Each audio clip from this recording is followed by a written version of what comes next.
कैसा लग रहा है आपको? गोल्ड मेडल जीत कर बड़ी अचीवमेंट है, आप क्या फील कर रही हैं? Obviously, like I'm feeling very proud. पिछले 2 साल में जो कोच और मैंने दिमाग नहीं चल रहा मेरा but खाना बनाना कौन सा जानती है? मैं ऑमलेट बनाती हूँ, दाल भी बना सकती हूँ, पिज़्ज़ा भी मैंने पिछले महीने बनाना सीखा है। बन गया था? बन गया था, मैं खा नहीं सकती थी। यानी कि वो बात नीम हकीम खतरा जान। आपने कितनी स्टूडेंट तैयार की इस चीज़ के लिए? और अभी फ़िलहाल मैं फाइटर्स की ट्रेनिंग नहीं करती, मैं बस जो हेल्थ एंड फिटनेस एंथुजियास्ट है उनकी ट्रेनिंग करवाती हूँ। आप क्या देखती हैं हमारे मुल्क में जो मसले मसाइल हैं? हम सारे मसले मसाइल की बातें करें तो हम कल तक बैठे रहेंगे। आपका जो यहाँ पे कंपटीशन हुआ है, जी, आपके मद्दे मुकाबल जो लड़की वो कहाँ की थी? वो कज़ाकिस्तान से आई थी। अच्छा, वो तो बड़े मैंने देखा है कि लोग बड़े ही वो हार्ड वर्क हैं और हार्ड वर्कर हैं, जी। और लड़कियां उनकी मर्दों की तरह वो लड़ रही होती, तो आपको मुश्किल तो बहुत पेश आई होगी इसमें। हम भी मर्द की तरह लड़ते हैं। हम ट्रेनिंग मर्दों से ही करते हैं। इतना हम हमारे लेवल तक इतने ज़्यादा लड़कियां नहीं हैं अभी शामिल नहीं है। इंशाल्लाह आई होप कि अगले 5 साल तक इस लेवल तक आई लड़कियां, बट अभी फ़िलहाल नहीं है। तो मैं लड़कों के साथ ट्रेनिंग करती हूँ, लड़कों के साथ कुश्ती सब कुछ करती हूँ। लड़कों को फेंटी लगाती हो आप मार खाती हो? दोनों दोनों आई चीज़ें। थिंक एक हेल्थी बैलेंस है। पहली बात तो ये पूछूंगा, आपकी कौन सी वेट के अंदर फाइट हुई? मेरी फ्लाई वेट जो कहते हैं, फ्लाई वेट कैटेगरी के अंदर फाइट हुई है, जो 56.7 किलोज़ या 125 पाउंड्स होती है। अच्छा, इसमें कितना मार्जिन होता है कि लाइक बंदा है 50 kg का, तो उसमें कितना फ़र्क हो सकता है? बाद सम टाइम ऐसा होता है कि 51, 52 के 1-2 kg का मार्जिन होता है, इसमें मार्जिन है? तो हमारा एक रेंज होता है, समझो फ्लाई वेट 54 से 56.7 किलोज़ तक होता है तकरीबन आसपास। मगर आप 56.7 के नीचे हो सकते हैं थोड़ा बहुत, मगर 56.7 से ज़्यादा नहीं हो सकते। अगर मैं 56.8 का वेट देती तो मैं डिस्क्वालीफाई हो जाती।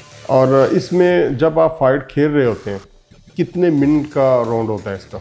3 मिनट का राउंड होता है और 1 मिनट का रेस्ट दिया जाता है बीच में, और 3 राउंड्स का फाइट है। अच्छा, 3। जी। अगर नॉकआउट हो गया तो वो तो पहले राउंड में जा सकता है, एंड तक फैसला नहीं होता, तो फिर क्या करते हैं आप लोग? एक नॉकआउट होता है जो मतलब खिलाड़ी सो जाता है, लाइक हिज और her head hits the mat, तो रेफरी रोक देता है। एक सबमिशन होता है जिससे मैं जीती हूँ, मतलब आपने एक लॉक लगाया है, जैसे आर्म को हाइपर एक्सटेंड किया है, गर्दन पर चोक लगाई है, और खिलाड़ी या तो पास आउट हुआ है या टैप आउट किया है, तो वो सबमिशन होता है। और अगर इनमें से कोई फिनिश नहीं आती तो फिर डिसीजन पर जाती है। अच्छा, अगर किसी को पंच लगा, ब्लीडिंग हो गई, तो वो प्लेयर खेलना चाह रहा है, उसको खेलने दिया जाता है?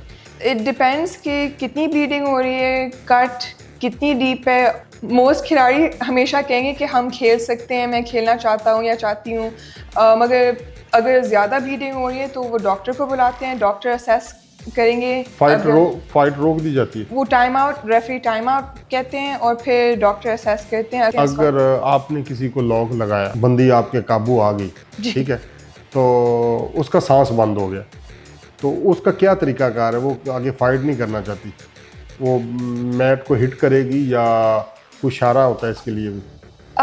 देखिए, एमेच्योर टूर्नामेंट्स में रेफरीज और डॉक्टर्स फाइट्स जल्दी रोक देते हैं, बिकॉज तमाम खिलाड़ियों जवान होते हैं, उनका करियर एमेच्योर में सेफ्टी का सबसे बड़ा फोकस होता है, तो वो जल्दी फाइट रोक देते हैं। देखिए, अगर 3-4 पंचेस लग रहे हैं और एथलीट वापस फाइट नहीं करी तो वो रेफरी रोक देता है। प्रोफेशनल जो नेक्स्ट लेवल की गेम होती है, उनमें से ज़्यादा पंचेस लगती हैं, ज़्यादा खून भी निकलता है, रेफरी इतने जल्दी नहीं रोक लेता है, तो डेंजर ज़्यादा है। एमेच्योर जैसे IMMAF एमेच्योर टूर्नामेंट है, उसमें सेफ्टी सबसे बड़ा फोकस होता है। आप कराची में ट्रेनिंग करती हैं, वहाँ पे गर्मी बहुत होती है, तो कैसे मैनेज करते हैं आप लोग? कराची की भी गर्मी ज़्यादा होती है, लाहौर की भी होती है ज़्यादा। वहाँ आई थिंक कराची में ज़्यादा ह्यूमिडिटी होती है, तो जब ह्यूमिडिटी ज़्यादा होती है स्वेट इवेपोरेट नहीं होता इतनी जल्दी, तो बॉडी थोड़ी लाइक कूल डाउन नहीं होती body. Okay. So it's like hydration को देखना पड़ता है, कूलिंग को थोड़ा सा देखना पड़ता है। अच्छा, ट्रेनिंग आपको क्या क्या करनी पड़ती है डेली जो है, क्या इसका आपका टाइम टेबल होता है? मैं कोच भी हूँ, तो most of my day goes into training people, training my clients. मैं स्ट्रेंथ एंड कंडीशनिंग करवाती हूँ लोगों को, किक बॉक्सिंग, मार्शल आर्ट्स करवाती हूँ लोगों को। दिन में 1-2 दफ़ा मैं खुद ही ट्रेनिंग भी करती हूँ, अपने कोच के साथ ट्रेनिंग करती हूँ। फिर अलग से मैं एक स्ट्रेंथ एंड कंडीशनिंग सेशन भी करती हूँ। थोड़ा सा टाइम मिलता है मैं खाना खाने का, रेस्ट करने का। अच्छा, खाने की बात आ गई, तो खाने में आप क्या पसंद करती हैं? पूरे साल ट्रेनिंग करते रहते हैं फ़ाइट के लिए, तो उसी तरह मैं खाना भी मोस्टली हेल्थी खाती हूँ। सवाए like I mean fight camp के बाहर अगर मुझे 1-2 बर्गर पिज़्ज़ा खाना है मैं खा लेती हूँ, मगर फ़ाइट कैंप के दौरान बिल्कुल साफ़ खाती हूँ, चिकन, वेजिटेबल्स, राइस, बिल्कुल हेल्थी खाती हूँ। मगर मोस्ट ऑफ द ईयर मैं हेल्थी खाना खाती हूँ। देसी खाना या फास्ट फूड? नहीं, देसी खाना भी खा लेती हूँ, बस ऑयल थोड़ा सा कम रखती हूँ। अच्छा, खाना बनाना कौन सा जानती है? मैं ऑमलेट बनाती हूँ, दाल भी बना सकती हूँ, बर्गर्स भी बना सकती हूँ, पिज़्ज़ा भी मैंने पिछले महीने बनाना सीखा है। बन गया था? बन गया था, मैं खा नहीं सकती थी। अच्छा। यानी कि वो बात नीम हकीम खतरा जान। नहीं, मैं वेट कट पे थी, तो मैं खुद ही नहीं खा अच्छा। सकती, मामा को खिलाया था। अच्छा, बनाया खुद खा बनाया। रहे हो। यानी आपने रोज़ा रखा हुआ है। बेसिकली। ये तो स्पोर्ट्स वालों के लिए ये मसला होता है कि इस टाइम ये चीज़ खानी है, ये नहीं खानी। ये अच्छी बात है, आप अपने वेट को मेंटेन रखते हैं, कैलोरीज़ को देख के चलते हैं कि हमने ये खानी है, इतनी बर्न करनी है, अच्छी बात है।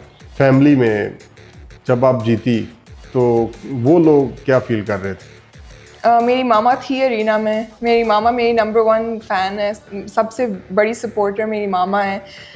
तो वो हर कंपटीशन पर आती है मेरे साथ, तो वो भी थी अल्हम्दुलिल्लाह अरीना में मेरे साथ कल। और वो मतलब चीखें मार के उसका मतलब आवाज़ चली गई थी, गला ख़राब हो गया। गला ख़राब हो गया था। तो ये तो बड़ी बात है कि आपकी वालदा आपको सपोर्ट करती। अब्बा भी सपोर्ट करते हैं जी। अच्छा, अब्बा भी सपोर्ट करते जी। हैं? कहीं अब्बा को बॉक्सर तो नहीं रहे? नहीं। अच्छा, तो ये तो अच्छी बात है। और आपने कितनी स्टूडेंट तैयार की इस चीज़ के लिए? और अभी फ़िलहाल मैं फ़ाइटर्स की ट्रेनिंग नहीं करती, मैं बस जो हेल्थ एंड फिटनेस एंथुसियास्ट है उनकी ट्रेनिंग करवाती हूँ।